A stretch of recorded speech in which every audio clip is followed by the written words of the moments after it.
Hello guys, welcome to my channel. It's Madhu in front of you with another video of optics. So, in the last video we have discussed about the deviation by thin lens. We have derived the formula for the deviation angle.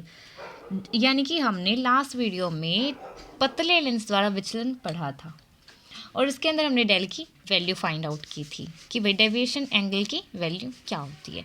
इस video में हम equivalent focal length of the combination of two thin lenses separated by finite distance यानी परिमित दूरी से पृथक्कृत दो पतले लेंसों के संयोजन की तुल्य फोकस दूरी निकालेंगे।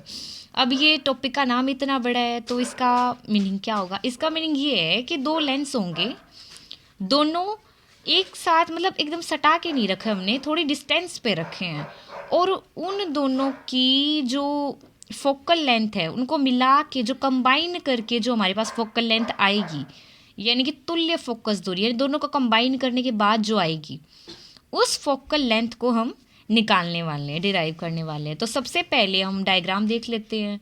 हमने माना कि एक कोई ऑब्जेक्ट है, ये जो हमारा ऑब्जेक्ट है ये इसके पॉइंट ए से कोई लाइट रे आ रही है, L1 लेंस से मतलब रिफ्रैक्ट हो रही है, अपवर्तित हो रही है और L1 लेंस में से होने के बाद क्योंकि ये अपने पाथ से डेविएट होगी जो कि हमने पिछले वीडियो में देखा था, तो ये अपने पाथ से होगी डेविएट। अब जिस एंगल से मतलब इसको जाना तो सीधा था पर ये डेविएट हो रही है इधर, तो जिस एंगल से डेविएट होगी उसको हमने del1 मान लिया यानी कि फर्स्ट डेविएशन एंगल या फिर deviation angle by first ray. तो हमने मान लिया कि पहली बार यहाँ से हो रही है डेविएट तो ये हमने del1 मान लिया। अब ये जो रे है ये दूसरे लेंस में से जाएगी तो यहाँ पे दूसरे लेंस में से ये फिर से डेविएट होगी क्योंकि लेंस से तो डेविएशन ही होगा लाइट रे का, तो पहले लेंस में से डेविएट होगी तो यहाँ पे del1 एंगल से होगी, दूसरे लेंस से डेविएट होगी तो del2 एंगल से डेविएट होगी। इसको जाना था इधर पर ये इधर डेविएट हो जाती है, तो पहले बार जिस एंगल से डेविएट होती है वो था del1 क्योंकि इधर जाना था और ये इधर चली गई डेविएट हो गए तो del1 एंगल से होगी। दूसरी बार इस रे को ऐसे सीधे जाना था पर ये इसमें से गुजरने के बाद इधर से चली गई तो ये del2 एंगल से डेविएट हो गई। तो ये हमारे एंगल del1 और del2 हो गए। अब ये प्रिंसिपल एक्सिस को मुख्य अक्ष को लास्ट में F पॉइंट पर काट रही है, इंटरसेक्ट कर रही है, तो ये पॉइंट F हो गया। अब जो हमारी मतलब एक बार डेविएट होने के बाद ये जो रे जिस पॉइंट से जाने वाली थी उसको हमने F1 मान लिया कि भाई ये इधर से अगर जाती तो ये सीधी जाती, तो इसको हमने F1 पॉइंट कंसिडर कर लिया। ठीक है, तो ये हमारा डायग्राम हो गया। अब ये O1 जो हमारा फर्स्ट ऑप्टिकल सेंटर यानी पहले लेंस का ऑप्टिकल पॉइंट और O2 जो हमारा है दूसरे लेंस का ऑप्टिकल पॉइंट, तो ये O1 और O2 हो गए और इसको ये जिस पॉइंट पे काट रही है यानी कि O1 से B की डिस्टेंस को हमने H1 मान लिया और ये जो पॉइंट C है उससे O2 की डिस्टेंस को हमने H2 कंसीडर कर लिया। तो अब हम क्या देखेंगे कि अब हम इस जो हमने डायग्राम बनाया है इससे हम हमारी इक्वलेंट फोकल लेंथ निकालेंगे। इन दोनों लेंसों के बीच की जो दूरी है फाइनाइट डिस्टेंस है यानी कि सीमित दूरी है जिसको हम माप सकते हैं, तो फाइनाइट डिस्टेंस जो है इसकी D हमने मान ली। ठीक है, तो सबसे पहले हम सबसे पहले ये देखेंगे कि ये डेविएशन एंगल है ना, इनके बीच में रिलेशन देखेंगे कि डेल जो होगा हमारा वो del1 प्लस del2 होगा।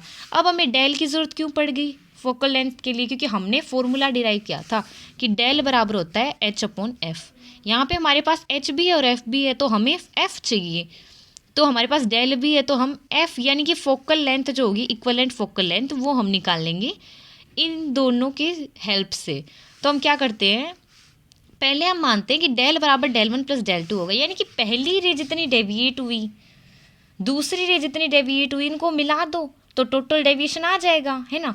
तो ये चीज़ हम देख लेंगे कि मान लिया पहली वाली 20 डिग्री से डेविएट हो गई, दूसरी वाली 30 से हो गई, तो टोटल डेविएशन कितना हुआ 50 डिग्री का, है ना। तो वही चीज़ है यहाँ पे हम कहेंगे कि जो हमारा डेल होगा इन टोटल कितनी डेविएट हुई वो रे पूरी प्रोसेस में पूरे फिनोमिना में, उसको हमने डेल से रिप्रेजेंट कर लिया और del1 प्लस del2 यानी कि डेल बराबर del1 प्लस del2 होगा हमारा।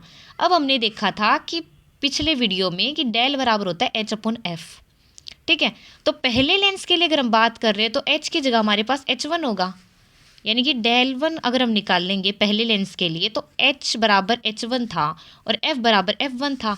है ना। ये देखो यहाँ पे h नहीं है, यहाँ पे h1 है, और ये जो इसकी फोकल लेंथ होगी यहाँ पे कोई पॉइंट पे वो f नहीं बल्कि f1 होगी। तो पहले लेंस के लिए हम निकाल लेंगे तो डेल वन बराबर h1/f1 होगा, और दूसरी लेंस के लिए दूसरा डेविएशन एंगल जो होगा h2/f2 हो जाएगा। और ये हमें डेल चाहिए ना, तो ये हमारे पास जो, इसको हम एक काम करते हैं, इसको पीछे की तरफ बढ़ाते हैं, इस रे को हमें डेल चाहिए, पीछे की तरफ बढ़ाते हैं, तो ये जो एंगल आएगा ना हमारा, ये टोटल डेविएशन एंगल होगा, यानी कि डेल होगा। ठीक है, तो ये हमारा टोटल डेविएशन एंगल डेल हो गया। यानी कि इस रे को, ये जो थी हमारे पास, ये जो यहाँ तक आ रही थी, एक बार डेविएट होने के बाद पॉइंट सी पे आ रही थी, इसको हम थोड़ा सा पीछे की तरफ बढ़ाते हैं, तो हमारा टोटल डेविएशन एंगल, यानी टोटल कितनी डेविएट हुई डेल जो है, वो डेल हमारा यहाँ पे एंगल बनेगा। ठीक है, तो अब हम देखते हैं ये है अल्टरनेटिंग एंगल, तो यहाँ पे अगर एंगल डेल बन रहा है तो ये भी डेल होगा हमारा। अल्टरनेटिंग एंगल हमने पहले जो निकाला था कि ये अल्टरनेटिंग एंगल है, तो इतना अगर डेल बन रहा है तो यहाँ पे भी डेल होगा, तो सेम वही प्रोसेस है। ये एंगल अगर डेल है तो ये भी डेल होगा, क्यों? क्योंकि ये एकांतर कोण है, अल्टरनेटिंग एंगल। अब हमें ये जो हमारा जो है ट्रायंगल है, इससे हम इसकी ये हमारा जो ट्रायंगल है BO1F जो है, इससे हम इसकी जो डेल की वैल्यू निकालेंगे, यानी डेल हमारा कितना आ रहा है, तो ये h नहीं होगा, h1/f हो जाएगा। क्या होगा हमारा? h1/f। अब ये f क्या है? ये f है इक्विवेलेंट फोकल लेंथ, जो कि हमें कैलकुलेट करनी है। तो हमें पता चल रहा है कि अगर हम डेल की वैल्यू निकाल लें, वो h1/f आ रही है हमारी, और h1/f जो होगी हमारी, यानी डेल की वैल्यू हमारे पास क्या आई, ये हमारा डेल है। तो tan डेल अगर हम निकाल लें, जो कि हमने कहा था कि भाई छोटा एंगल है तो डेल बराबर tan डेल बराबर हम डेल मान सकते हैं। तो डेल की वैल्यू जो हमारी होगी वो इस ट्रायंगल से h1/f यानी परपेंडिकुलर अपॉन बेस, तो h1/f हो जाएगी। f क्या है? तुल्य फोकस दूरी। f जहाँ पे हमारी है equivalent focal length, equivalent focal length यानी कि तुल्य फोकस दूरी जो हमारी f है, तो ये हमारी h1/f, यानी डेल की वैल्यू हमारी आ रही है, डेल बराबर आ रहा है h1/f। अब हम इसको इस इक्वेशन में रख देते हैं, तो डेल की वैल्यू भी है, डेल वन की भी है, डेल टू की भी है, तो h1/f हमारा होगा बराबर h1/f1 के प्लस h2/f2 के। अब यहाँ पे भी h1 है, यहाँ पे भी h1 है। अगर हम कुछ ऐसा करें कि h2 की वैल्यू भी h1 के फॉर्म में निकाल लें, तो हमारे पास f1 और f2 में रिलेशन आ जाएगा, और f क्या है हमारी तुल्य फोकस दूरी, वही तो चाहिए हमें। तो हम क्या करते हैं, इसको इक्वेशन 1 मान लेते हैं, और अब हम h2 की मतलब वैल्यू निकालनी है हमें इस ज्योमेट्री से, यानी ज्योमेट्री लगाएंगे और हमें h2 की वैल्यू चाहिए। तो इसके अंदर हम क्या करेंगे, सबसे पहले हम मानते हैं कि BO1F1, ये जो हमारा एक ट्रायंगल है BO1F1, क्या है? ट्रायंगल BO1 और F1, और हमारा जो है CO2F1। ये ध्यान से देखिए इसको, BO1 और F1, ये जो हमारा बड़ा वाला, सबसे बड़ा वाला जो ट्रायंगल बन रहा है इस पूरे फिनोमिना में, ये वाला BO1F1 और हमारा CO2F2, ये दोनों ट्रायंगल हम कंसिडर करके चलेंगे। ठीक है, अब ये दोनों ट्रायंगल देख के पता चल रहा है कि ये दोनों समरूप हैं। कंडीशन नहीं दिखानी है हमें समरूपता, मतलब समरूप करके नहीं दिखाना है, बस हमें कहना है कि ये समरूप है, क्योंकि ये ट्रायंगल जैसा बन रहा है सेम वैसा ये बन रहा है। तो हम कहेंगे कि ये BO1F1 जो हमारा, ये समरूप है CO2F1 की। तो अगर ये दोनों समरूप है तो हम कहेंगे कि इनकी जो संगत भुजाएं हैं, यानी कि इनकी कोरस्पोंडिंग जो एजेस हैं, उनका जो रेशियो होगा वो सेम होगा। तो इससे हम ये कहेंगे कि हमारी जो है ये ट्रायंगल की और इस ट्रायंगल दोनों की हम H1/H2, H1 और H2 का जो रेशियो होगा हमारा, वो हमारा होगा, एक मिनट ये कर लेते हैं, H1/H2 का जो हमारा रेशियो होगा, यानी कि इसकी ये वाली एज और इसकी ये वाली एज, H1/H2 हमारा इसके यानी कि ये क्या हमारे पास, ये हमारे पास एफ, ये पूरी पहले लेंस की फोकस दूरी, पहले लेंस की फोकस दूरी यानी कि F1,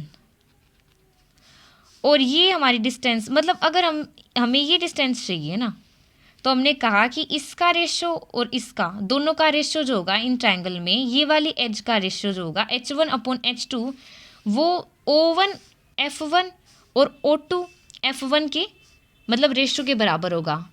तो इसको हम एक बार ऐसे ही लिख लेते हैं, यानी कि ये दोनों ट्रायंगल हमारे, ध्यान से देखिए एक बारी, ये है BO1 F1 और CO2 F1, दोनों हमारे इक्वलेंट यानी कि समरूप है हमारे। तो अगर समरूप है तो इनकी संगत भुजाएं जो होंगी उनके अनुपात यानी कि रेशियो बराबर होंगे।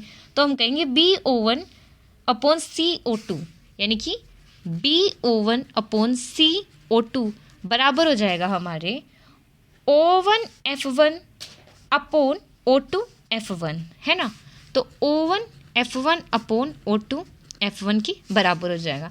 यानी कि बस ये देखना है कि अगर ये इक्वलेंट हैं तो इनकी संगत भुजाओं के अनुपात बराबर होंगे। तो इसका और इसका और इस वाली भुजा का और इस पूरी का रेशो में बराबर करना है। अब BO1 हमारे पास H1 है, B और CO2 हमारे पास H2 है, तो इसको हम वैल्यूज़ रख देते हैं। ये H1/H2 हमारे पास है। अब O1 F1 क्या है, ये हमारी है पहली रे, अगर वो डेविएट नहीं होती तो कहाँ पे आती, तो ये पहले लेंस की फोकस दूरी है O1 F1। O1 F1 हमारी पहले लेंस की फोकस दूरी, जिसको हम F1 बोलेंगे। तो हमारे पास ये F1 है, ठीक है। और अब हम चाहिए O2 F1, तो O2 F1 यानी इतनी सी डिस्टेंस ये हमारे पास क्या है, ये पूरी हमारे पास F1 थी पहले लेंस की, और ये हमारे पास D है। तो अगर हम इतनी में से इतनी घटा दें तो इतनी आ जाएगी, यानी कि इस पूरे में से अगर ये डिस्टेंस हम घटा दें तो हमारे पास ये डिस्टेंस आ जाएगी, यानी कि O1 F1 minus O1 O2। इसको हम O2 F1 को हम कैसे लिख सकते हैं, O2 F1 जो है वो हमारी O1 F1 minus O1 O2 हो जाएगी। कैसे होगी एक बार फिर से देख लेते हैं। O1 F1 में से अगर O1 O2 घटा दें तो ये डिस्टेंस है, यानी इसमें से ये घटा दें तो ये आएगी, यानी कि O1 F1 में से O1 O2 घटा दें तो O2 F1 हमारी आ जाएगी, और हमें यही चाहिए थी। अब O1 F1 की वैल्यू कितनी है, O1 F1 की हमने निकाली F1। O1 O2 की कितनी है, O1 और O2 के बीच की डिस्टेंस, फाइनाइट डिस्टेंस जिससे हमने सेपरेट किया, वो हमारे पास D। तो यहाँ पे हम D लिख देते हैं, यानी कि सीधी सी बात ये है कि O2 F1 की जो वैल्यू आई हमारी F1 माइनस D आई। कितनी आई, O2 F1 की वैल्यू जो हमारी आई वो F1 माइनस D आई। तो ये हमारे पास इसकी भी वैल्यू आ गई, F1 माइनस D आ गई। अब हम क्या करते हैं कि अब हमें चाहिए कि इसकी वैल्यू थी H2 की, H2 की चाहिए थी, तो हम क्या करते हैं, इसको उल्टा कर देते हैं। H2/H1 is equal to F1 minus D/F1। उल्टा तो कर सकते हैं ना, इसको उल्टा करेंगे तो इसका भी उल्टा कर देंगे, यानी H1/H2 था, H2/H1 कर दिया, F1/F1 माइनस D था तो इसको F1 माइनस D/F1 कर दिया। अब हमें वैल्यू चाहिए, अब हमें वैल्यू चाहिए H2 की, तो H2 की वैल्यू चाहिए, ये इसके अपोन में इधर आके इसके मल्टीप्लाई में हो जाएगा। तो H2 की वैल्यू आएगी F1 minus D/F1 into H1, यानी कि H2 की वैल्यू हमने FD और H1 के अंदर निकाल ली। तो अब हम इसमें वैल्यू पुट कर देते हैं। अब हम इस इक्वेशन में वैल्यू पुट करेंगे तो हम कहेंगे कि H1/F is equal to H1/F1। H2 की वैल्यू हमारे पास थी ये वाली, H1 into F1 minus D/F1, और इन साथ में हमारे पास अपोन में H2 भी है। ये H2 हमें भूलना नहीं है, कई बार हम क्या करते हैं भूल जाते हैं, तो इसको हमें भूलना नहीं है, इसको याद रखना है। H2 के अपोन में F2 भी था, तो H2 की वैल्यू हमने रख दी, अब F2 की वैल्यू भी नीचे रख दी। अब हम क्या देखते हैं कि यहाँ पे भी H1 है, यहाँ पे भी H1 है, यहाँ पे भी H1 है, इसको तो हम कॉमन लेके काट सकते हैं। बस इसीलिए हमने इतनी माथापच्ची की थी, H2 की वैल्यू हमने H1 में निकाली, बस इसीलिए। तो हम क्या करते हैं, H1 यहाँ पे कॉमन आ रहा है तो कॉमन लेके काट देंगे, या फिर यहाँ पे हम डायरेक्ट ही काट देते हैं, ठीक है। तो 1/F हमारे पास आएगा 1/F1 और इसको अगर हम लिखना चाहें तो ये F1 और F2 को मल्टीप्लाई कर देते हैं, तो ये आएगा F1 minus D upon F1 F2। ये हमारी थी इक्वलेंट फोकल लेंथ, तुल्य फोकस दूरी, जो कि हमारी आ चुकी है। और अगर इसको फिर से मतलब f की वैल्यू सीधी निकालना चाहिए तो 1/f है। अगर f की वैल्यू निकालना चाहे तो ये हम इसको कुछ इस तरह कर देंगे। ये हमारा F1 F2 आ गया, ये आ गया एलसीएम लेके और हम इसको मतलब सही से अरेंज कर देंगे। तो f की वैल्यू जो हमारे पास आएगी F1 F2 अपॉन में F1 plus F2 minus D, है ना, क्योंकि प्लस माइनस को मतलब प्लस प्लस दो हो तो दोनों को आगे पीछे तो लेके सकते हैं। तो f की जो यानी कि इक्वलेंट फोकल लेंथ जो हमारी है, तुल्य फोकस दूरी, f बराबर F1 F2 upon F1 plus F2 minus D हमारे पास आ गई। तो ये हमारे पास फाइनल वैल्यू निकल के आ गई है इक्वलेंट फोकल लेंथ की। एक बार फिर से समझ लेते हैं कैसे किया। ये हमारा डायग्राम था, आपको समझ में आ ही गया होगा कि ये रे है सीधी जानी थी, पहले लेंस से जाएगी डेविएट हो जाएगी, किस एंगल से, डेल 1 एंगल से, दूसरे लेंस से जाएगी और डेविएट हो जाएगी डेल 2 एंगल से। अब इसको इधर जाना था तो ये हमारे पास F1 पॉइंट हो गया और ये जो डिस्टेंस होगी पहले लेंस की फोकल लेंथ हो जाएगी F1। ये जो हमारे पास होगी ये मतलब F2 मान लेंगे इसको, और जो टोटल जो है इक्वलेंट फोकल लेंथ हमारी F ये वाली, ये हमारी इक्वलेंट फोकल लेंथ हो जाएगी। अब ये दोनों लेंस है D डिस्टेंस से सेपरेटेड है हमारे पास, दोनों लेंस कितनी डिस्टेंस से, D डिस्टेंस से, जो कि फाइनाइट डिस्टेंस है उससे सेपरेटेड है। ये दोनों के ऑप्टिकल सेंटर O1 और O2 हो गए। ये हमने कहा कि ये डेल 1 था, ये डेल 2 था, इसको पीछे की तरफ बढ़ाते हैं तो यहाँ पे मिलेगी इस रे से, तो यहाँ पे इसको डेल एंगल मान लिया। अब ये डेल है तो ये भी डेल होगा बाय अल्टरनेटिंग एंगल, मैथमेटिक्स कहती है। ये H1 मान लिया, ये H2 मान लिया। अब इस डेल की वैल्यू हम निकाल लेंगे तो डेल की वैल्यू आएगी हमारे पास इस ट्राइंगल से H1/F आ गई। अब हमने कहा कि डेल बराबर जो होगा यानी टोटल जो डेविएशन होगा वो दोनों डेविएशन एंगल को जोड़ देंगे तो आएगा डेल बराबर डेल 1 प्लस डेल 2। अब डेल की वैल्यू हमने बताई कि H1/F है, अभी मैंने बताई थी। डेल 1 की अगर बात करें तो ये आएगा H1/F1, क्योंकि पहले लेंस की बात करें तो यहाँ पे 1 1 लगा देंगे हम। दूसरे लेंस की बात करें डेल 2 तो H2/F2 यहाँ पे 2 2 लगा देंगे। तो हम कहेंगे कि अगर ये चीज़ अगर है तो हम इनकी वैल्यूज़ रख देते हैं। H1/F बराबर आएगा H1/F1 प्लस H2/F2, इसको हमने इक्वेशन 1 कंसिडर कर लिया। अब हमने कहा कि ये दोनों जो एंगल है, ये दोनों जो ट्राइंगल हमारे पास, ये हमारे पास इक्विवेलेंट ट्राइंगल है BO1F1 और CO2F1 के। अगर ये इक्विवेलेंट ट्राइंगल हैं तो इनके संगत भुजाओं के जो अनुपात होंगे वो बराबर होंगे। तो ये एज अपॉन ये एज यानी ये वाली अपॉन ये वाली H1/F1 सॉरी H1/H2 बराबर हो जाएगी ये वाली अपॉन इसकी ये वाली। तो ये F1 हो गई और ये हमारे पास डिस्टेंस जो थी सॉरी ये वाली अपॉन ये वाली, तो ये डिस्टेंस हमारे पास पूरी F1 थी यानी पहले लेंस की फोकल लेंथ, और ये जो थी हमारे पास इक्विवेलेंट फोकल लेंथ निकाली थी हम सॉरी ये जो थी हमारे पास ये आएगी F1 माइनस डी। ये जो आएगी ये F1 माइनस डी करेंगे तो ये O2F1 आ जाएगी हमारे पास। हमने वैल्यूज़ पुट आउट कर ली सारी। अब हमने कहा कि भाई H2/H1 आएगा, ये हमारे पास H2/H1 थी BO1/CO2 बराबर O1F1/O2F1, ये हमने एक बार ट्राइंगल से रख लिया। अब हम इनकी वैल्यू निकाली तो BO1 की वैल्यू H1 थी और CO2 की H2 थी। फिर हमने कहा कि O1F1 जो था हमारे, ये ऐसे निकाला था, O1F1 था हमारा वो F था, O1F1 हमारा F1 था, पहले लेंस की फोकल लेंथ F1 था, और O2F2 जो O2F1 था हमारे पास उसको हमने दो पार्ट्स में डिवाइड कर लिया कि O2F1 जो है O1F1 माइनस O1O2, O2F1 जो है O1F1 माइनस O1O2 करेंगे यानी कि F1 माइनस डी। तो ये आ गई हमारे पास F1 माइनस डी। अब हमने इनकी वैल्यूज़ पुट आउट कर ली सारी की। हमने कहा कि ये इक्वेशन फर्स्ट है उसमें से हमने मतलब ये हमने H2/H1 is equal to F1 minus D upon F1 निकाल ली। हमें वैल्यू चाहिए थी H2 की तो हमने H1 को दूसरी तरफ ले गए, H2 की वैल्यू हमने ये निकाल ली। H2 की वैल्यू इक्वेशन फर्स्ट में हम पुट कर देंगे तो हमारे पास आएगी ये वाली H1/F is equal to H1/H1 H2/F1 plus हमने निकाली H2 की वैल्यू जो कि थी हमारे पास F1 minus D upon F1 into H1 और F2 हमारे पास पहले से था इसके अपॉन में तो वो लगा दिया। H1 को हमने क्योंकि कॉमन लेके काट देंगे या फिर डायरेक्ट भी काट सकते हो तो H1 हमने कैंसिल आउट कर दिया क्योंकि इस साइड भी आ रहा है और इस साइड भी आ रहा है तो H1 हमने कैंसिल आउट कर दिया। तो हमारे पास फाइनल जो निकल के आया है 1/f is equal to 1/f1 plus F1 minus D upon F1 F2।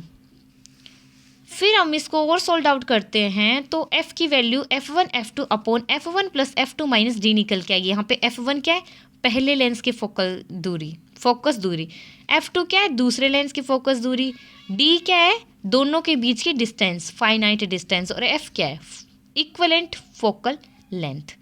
तो आई होप कि आपको काफ़ी अच्छे से समझ में आ गया होगा। अगर आपको फिर भी कोई डाउट लगता है तो आप कमेंट सेक्शन में मेंशन कर सकते हैं। वीडियो अच्छी लगे तो वीडियो को लाइक करें, शेयर करें, सब्सक्राइब करें हमारे चैनल को।